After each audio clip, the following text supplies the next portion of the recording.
saudara, bagaimana kabar Anda? Hari ini hari Sabtu tanggal 21 Juli. Tentu Anda sudah memiliki rencana untuk akhir pekan ini. Atau Anda ingin bersantai di rumah bersama keluarga?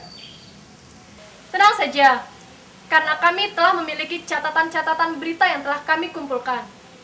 Ada Presiden Susilo Bambang Yudhoyono yang menghadiri rapat konsultasi di gedung DPR, sampai wisata kuliner makan bakso kambing.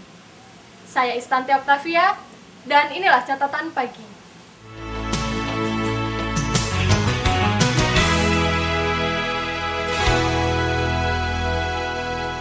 Untuk berita pertama, kami memiliki catatan mengenai Presiden SBY yang memenuhi undangan dari DPR untuk menghadiri rapat konsultasi mengenai hak interpelasi DPR dan kebijakan-kebijakan yang diambil oleh pemerintah. Presiden beserta Wakil Presidennya didampingi oleh beberapa Menteri, Kapolri, dan juga Jaksa Agung menghadiri rapat konsultasi yang diadakan di Ruang Nusantara 4 Gedung MPR DPR Jakarta. Rapat konsultasi ini membicarakan mengenai kebijakan pemerintah dalam mendukung keputusan PBB untuk menolak program nuklir dari Iran.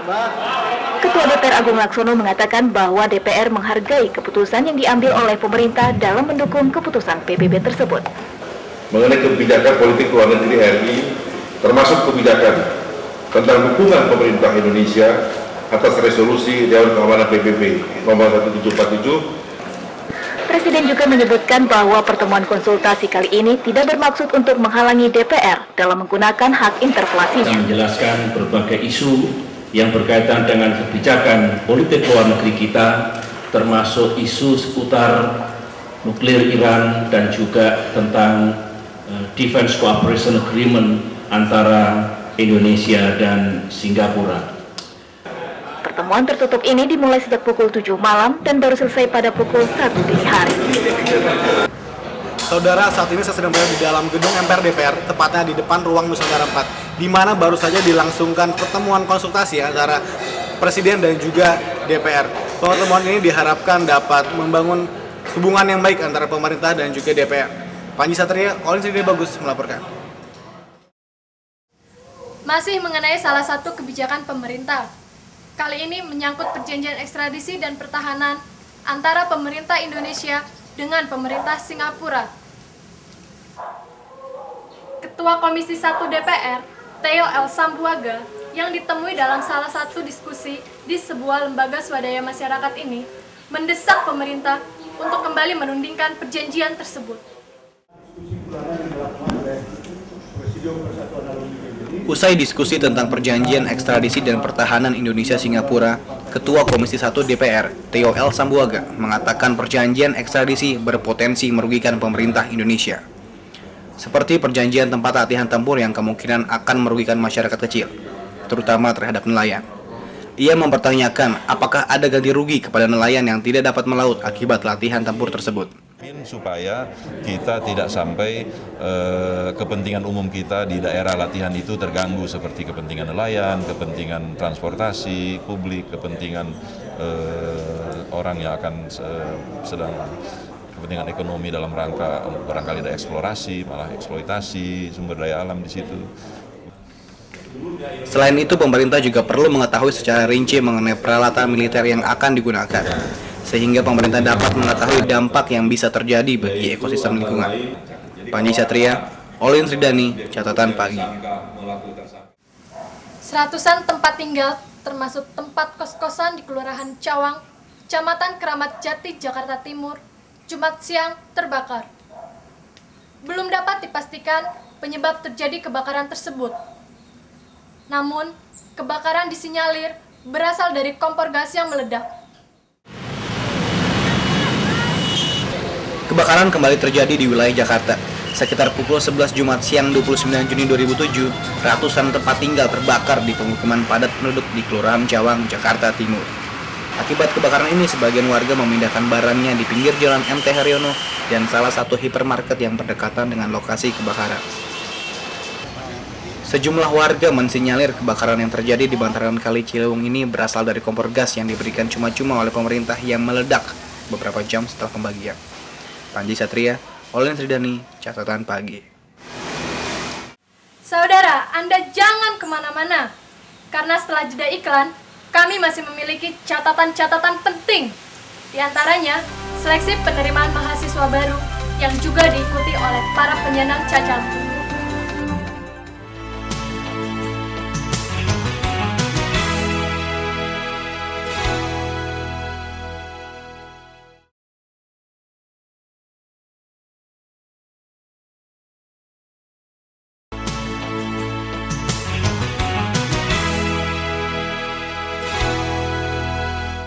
Terima kasih saudara karena Anda masih bersama kami di sini. Kesehatan tentu sangat penting bagi keluarga Anda. Oleh karena itulah, sebaiknya Anda tetap waspada dengan wabah demam berdarah dengue atau DBD.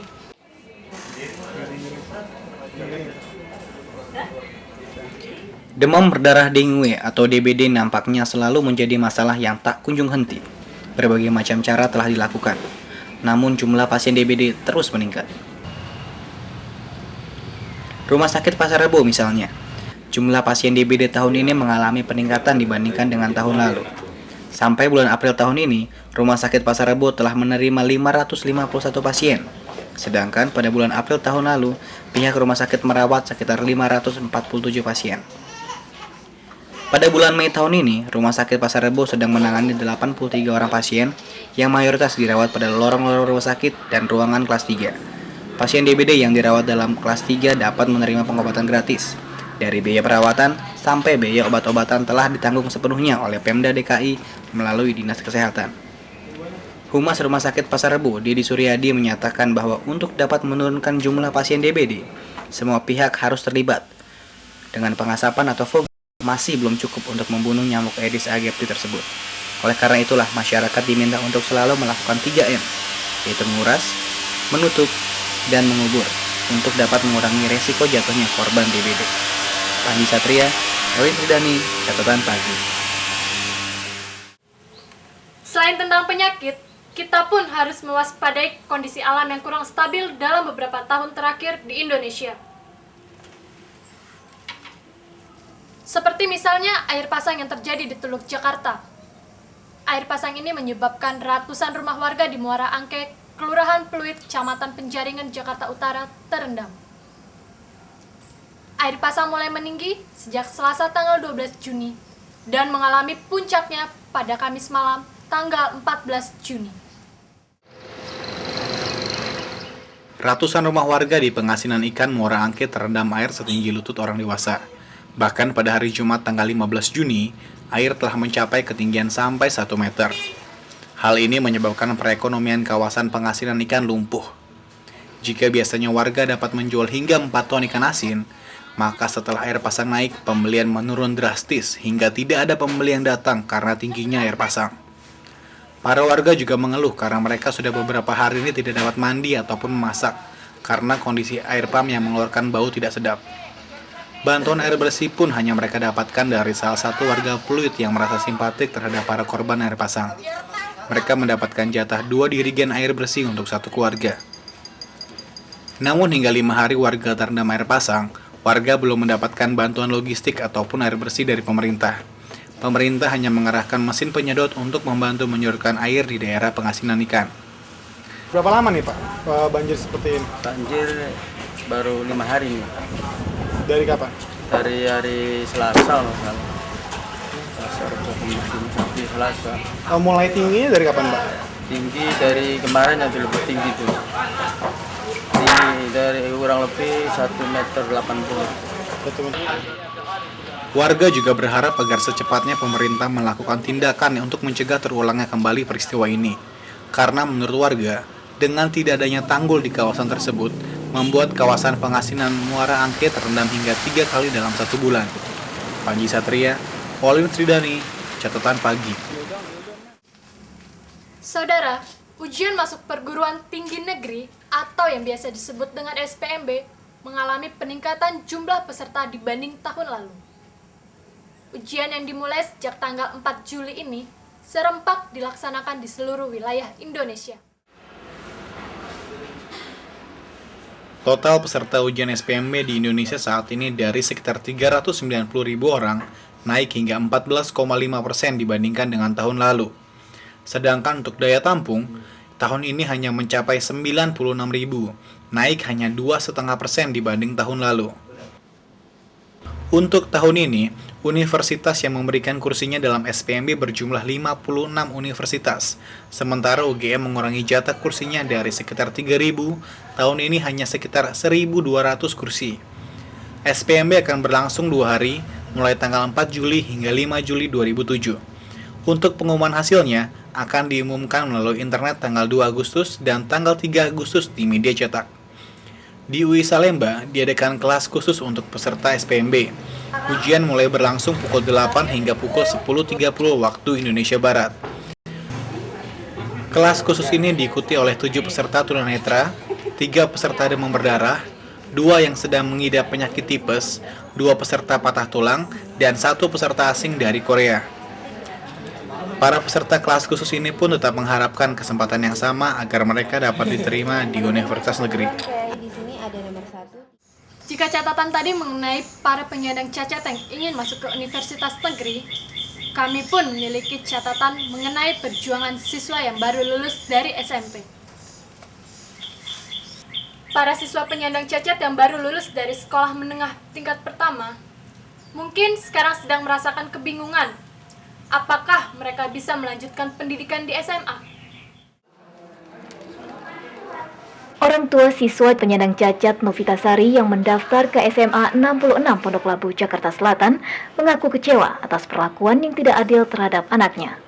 Karena anaknya yang tunanetra harus memenuhi persyaratan seperti calon siswa normal lainnya untuk dapat masuk ke SMA tersebut.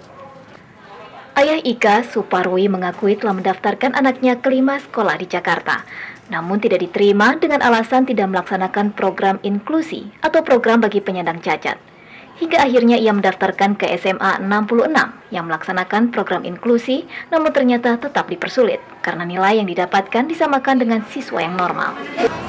Lah kalau di sini yang tahun kemarin aja patokan nilainya tuh 24 loh Pak katanya.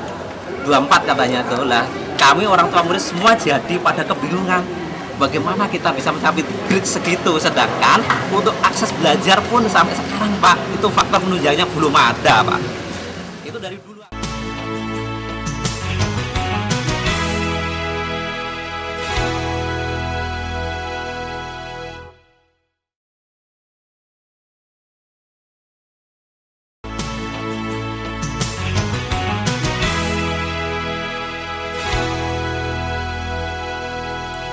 Dari 70 medali emas yang ditargetkan KONI Pusat di SEA Games nanti, Satgas Platnas berani menjamin 55 diantaranya akan aman untuk diraih oleh atlet Indonesia. Keyakinan itu didasarkan oleh hasil yang diperoleh oleh atlet Indonesia selama melakukan pelatihan Platnas setahun terakhir. Ketua Satgas Pelatnas Ahmad Sucipto melakukan jumpa pers di Gedung KONI pada Kamis sore 12 Juli kemarin. Konferensi pers ini bertujuan untuk menyampaikan laporan kemajuan atlet selama di Pelatnas. Kegiatan Pelatnas pun hingga September nanti sudah mulai melakukan tahapan khusus. Ini mengefektifkan program pelatihan kekuatan dan prakondisi, serta peningkatan kecakapan teknis serta kesiapan mental. KONI bahkan memanggil 3 pelatih asal Australia yang diharapkan mampu meningkatkan kemampuan fisik atlet. Memang betul-betul bermanfaat ya, pelatih-pelatih asing kita ini. Pelatih-pelatih asing betul-betul bermanfaat dalam rangka pertama adalah memberikan keyakinan kepada para atlet sendiri bahwa mereka memiliki pelatih yang profesional. Para pelatih asing ini akan berada dalam satu departemen baru dalam KONI, yaitu Departemen Strength and Conditioning, yang akan melatih fisik para atlet sehingga memiliki stamina yang lebih baik. Setelah bermain imbang 1-1 melawan Korea Selatan Senin 7 Juli kemarin, sekarang giliran tim cadangan Arab Saudi melakukan latihan di lapangan PSSI Senayan. Latihan yang diadakan pada hari Kamis 12 Juli ini hanya melakukan latihan ringan saja. Pelatih Arab Saudi asal Brasil, Helio Cesar dos Anjos, membawa para pemain cadangannya untuk melakukan latihan ringan di lapangan PSSI Senayan Kamis 12 Juli sore kemarin. Para pemain Arab Saudi ini hanya melakukan latihan fisik ringan dan small side games pada kesempatan kali itu. Sedangkan para tim inti masih diistirahatkan untuk persiapan melawan tuan rumah Indonesia pada hari Sabtu tanggal 14 Juli ini. Sesi latihan kali ini hanya diikuti oleh 10 pemain cadangan dan 2 kiper yang tidak bermain ketika bermain imbang 1-1 melawan Korea Selatan kemarin. Rencananya para pemain inti akan melakukan latihan tertutup pada hari Jumat tanggal 13 Juli. Panji Satria, Olin Tridani, Catatan Pagi. Demikian saudara catatan dari dunia olahraga untuk minggu ini. Catatan olahraga untuk minggu depan akan dipenuhi dengan catatan-catatan yang lebih menarik lagi. Salam olahraga.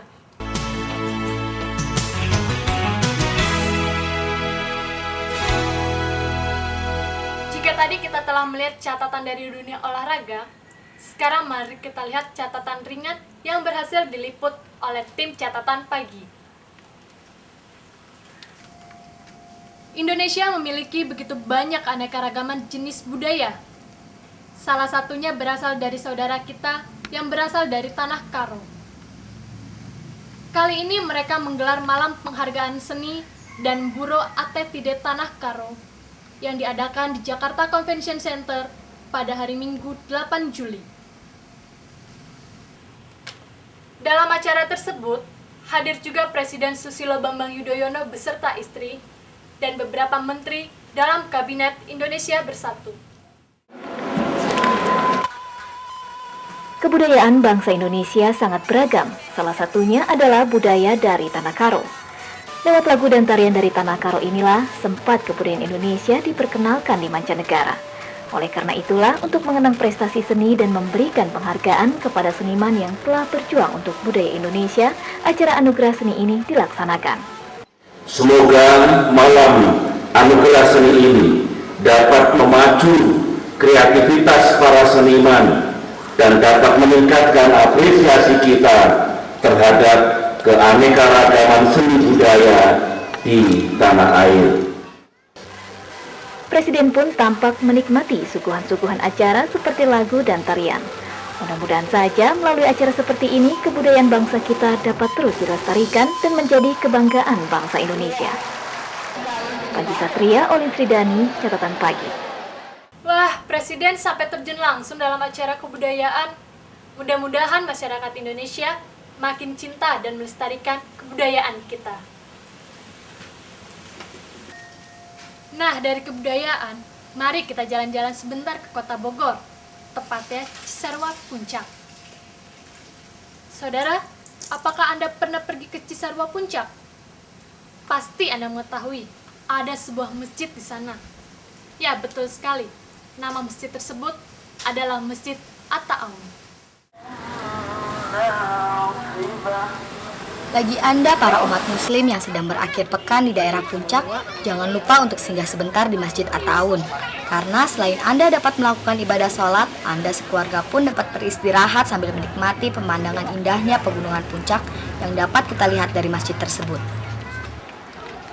Namun, Anda jangan terkejut jika ternyata bukan hanya Anda saja yang ingin beribadah dan beristirahat di masjid ini. Karena pada musim liburan atau akhir pekan, masjid ini ramai dipadati pengunjung. Bahkan pada hari Jumat, tepatnya tanggal 17 Mei sampai dengan tanggal 20 Mei nanti, telah menarik minat para wisatawan lokal.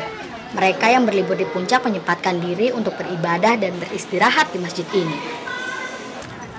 Yanti misalnya, salah satu pengunjung asal Jakarta ini mengungkapkan bahwa dia beserta keluarganya selalu menyempatkan untuk mampir ke Masjid At-Ta'awun jika sedang berlibur ke daerah Cisarua Puncak. Di Masjid At-Ta'awun ini pemandangannya indah banget gitu ya, subhanallah, karena memang selain udaranya sejuk juga aku suka lihat kebun tehnya gitu-gitu. Terus ada air, kan ada spesial gitu. Ada air sebelum kita itu kita kayak bersuci dulu gitu. Ada air yang mengalir kan mensucikan gitu. Apa kaki-kaki kita dari najis-najis gitu. Terus ya apa ya? Ya lebih spesial lah kalau kita sholat di sini. Dari puncak, kita kembali ke daerah wisata di ibu kota. Bagi Anda yang ingin berakhir pekan tanpa mau pergi jauh, Pekan Raya Jakarta atau PRJ dapat menjadi pilihan Anda. Berbagai hiburan, aneka macam produk, juga makanan tersedia di sana. Salah satunya produsen lampu yang mencoba menarik pelanggannya dengan cara menampilkan produk mereka dalam suasana disco. Menarik bukan? Mari kita lihat liputannya bersama-sama. Pekan Raya Jakarta telah menjadi salah satu tempat tujuan untuk berlibur bagi para masyarakat Jakarta yang sedang menikmati indahnya hari liburan. Hal ini membuat para pemilik stan di arena PRJ menjadi semakin menggebu-gebu untuk dapat menarik pengunjung untuk singgah ke stan mereka.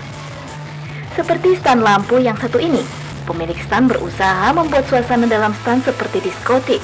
Lampu-lampu yang gemerlapan serta berbagai efek dan hiburan malam pun ditampilkan, sehingga membuat para pengunjung tertarik untuk melihat lampu-lampu yang bergemerlapan. Tak hanya orang tua, anak-anak pun tertarik untuk bermain dengan sorotan lampu serta efek-efek dunia malam, seperti efek asap dan juga gelembung sabun. Tak jarang, para pengunjung ini pun berfoto-foto untuk mengabadikan kesempatan ini. Stan lampu ini merupakan satu dari ribuan stan lainnya yang menawarkan keunikan dan ciri khasnya masing-masing. Dari arena PRJ, tim catatan pagi menjelajah kota Tangerang untuk mencari makanan enak dan unik. Dan kali ini rekan kami Panji mau makan bakso kambing di Ciledug. Jadi penasaran nih, kira-kira enak gak sih? Untuk catatan kuliner kali ini, kita mau mencoba bakso kambing. Gimana sih rasanya? Yuk, kita masuk aja. Nah, saudara, kalau Anda bosan dengan bakso-bakso yang biasa, gimana kalau misalnya Anda coba dengan bakso kambing? Untuk rasanya, mari kita coba sama-sama. Nah, pertama kita coba dulu bakso dagingnya. Udah gede, rasanya gimana? Rasanya enak banget. Dagingnya tuh kerasa banget, dan karena besarnya tuh dijamin pasti kenyang. Kalau kuahnya gimana? Kuahnya juga berasa banget. Kuah kaldu daging kambingnya tuh benar-benar berasa. Jadi dijamin enak banget. Nah, saudara, kalau misalnya Anda mau mencoba ke bakso kambing Mr. Bang, Anda bisa datang langsung ke Jalan Haji Mencong di kawasan Ciledug. Anda bisa cari di sini bakso kambing. Pokoknya rugi kalau misalnya nyoba, oke? Gak kerasa ya, kita udah di penghujung acara. Tadi kita udah lihat catatan dari Bapak Presiden sampai catatan bakso kambing. Dan kayaknya saya mau ke Ciledug dulu nih mau beli bakso kambing. Tapi sebelumnya, kami mau mengucapkan terima kasih kepada saudara yang telah bersama kami. Kami akan kembali minggu depan dengan catatan-catatan yang lebih menarik. Saya Istanti Oktavia beserta tim catatan pagi mohon undur diri. Selamat berakhir pekan dan sampai jumpa.